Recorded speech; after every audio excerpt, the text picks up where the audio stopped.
Commence alors pour Mustapha Badid l'ère de la compétition. Car au club de Bouffémont, tout tourne autour de la compétition.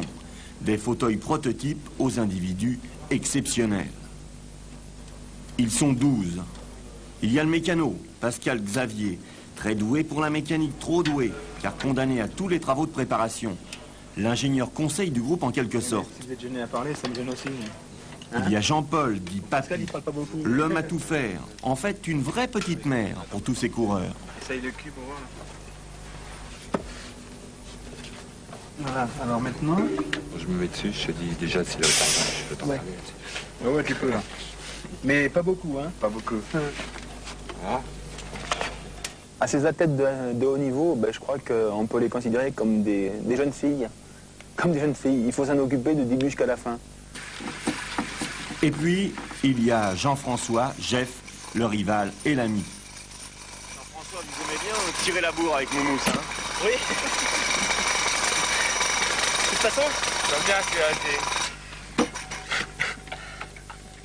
j'ai entendu ça un jour à un match de basket. Le meilleur moyen de battre Mustapha, c'est de l'enfermer dans les vestiaires. C'est pareil, hein. De toute façon, c'est le seul moyen qu'on a actuellement. Alors sur Home-Trainer, on se fait des petits concours de temps en temps, c'est amusant. C'est un bon entraînement pour nous en fauteuil. Est-ce que c'est stimulant d'avoir un adversaire et un ami comme Moumousse? Ouais, bah ça a été un petit peu ce qui s'est passé toujours dans l'équipe. Je veux dire, on est la seule équipe structurée de cette façon-là et on a eu la chance toujours d'avoir des éléments nouveaux qui apportaient autre chose. L'équipe a commencé en 80, il y a des gens qui nous ont appris à s'entraîner dur, il y en a d'autres qui nous ont appris à aller vite. Et de fil en aiguille, on a optimisé un petit peu tout ça. Et puis Mustapha, c'est un petit peu la résultante à l'heure actuelle de tout un travail de club. Un travail qui paye. Les médailles à Bouffémont, il les collectionne. Souvenez-vous, cet été, les Jeux de Paris. Mousse, 4 médailles d'or sur 100, 400, 1500 et 5000 mètres.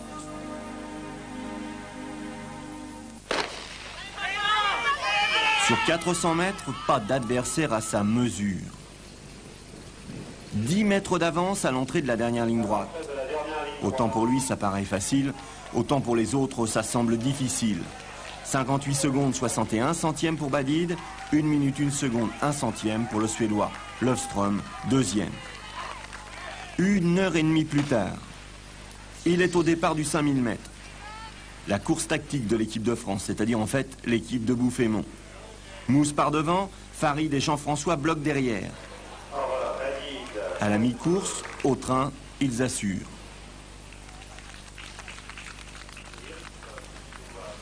Et quand ils le décident, plus personne ne peut résister.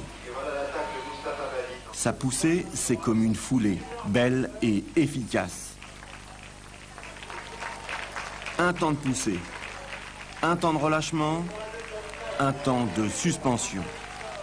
Il boxe sa main courante, technique au point. Résultat, 7 secondes d'avance sur Eriksson, un autre Suédois. Jeff, lui, arrache la 3e place. Le lendemain, c'est la finale du 100 mètres. Le 100 mètres, le 3e succès de Mustapha Badid.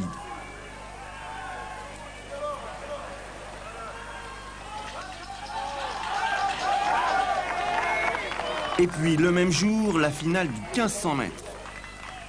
Avec Mousse, toujours Mousse, devant Farid cette fois. Le prince de ces Jeux de Paris, c'est incontestablement Mustapha Badid. Mousse le crabe, un grand champion, mais aussi et surtout un homme remarquable. C'est quelqu'un qui est hyper sentimental, je crois surtout. Hyper sentimental, c'est-à-dire... Vous avez des exemples de cette sentimentalité? Ah ouais, parce que disons que Mustapha a gravi un petit peu les échelons à l'intérieur du club, c'est-à-dire bon, il avait un potentiel, il fallait qu'il s'exprime. Pour ça, bon, il faut arriver à un certain âge, il faut faire de l'entraînement, il y a un tas de choses derrière. Et puis bon, moi qui suis un petit peu plus vieux que lui, j'étais un peu meilleur à une certaine époque, et quand il a fallu faire la passation de pouvoir à l'intérieur du club, à l'occasion d'une course, ça a été très dur, parce que Mustapha m'a attendu. Je crois qu'il avait un petit peu la larme à l'œil que j'arrive pas à suivre, c'était la première fois que ça arrivait. Et puis ben, il a perdu la course en fin de compte à cause de sa sentimentalité. Et puis bon, je pense l'affection qu'il a vis-à-vis de moi, vis-à-vis du club, vis-à-vis de tout ça. Mais c'est Mustapha, ça, il est capable de laisser passer des grandes choses uniquement pour des copains. Alors, pour les potes de Bouffémont, Mousse, Jeff, Farid et les autres, voici le blues de Bouffémont.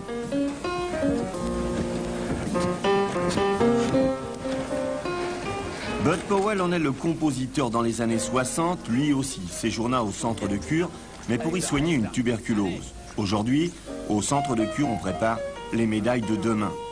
Et Mousse, sur les routes d'Île-de-France, continuera de travailler. Hier encore, on le montrait du doigt. Aujourd'hui, on le reconnaît dans la rue.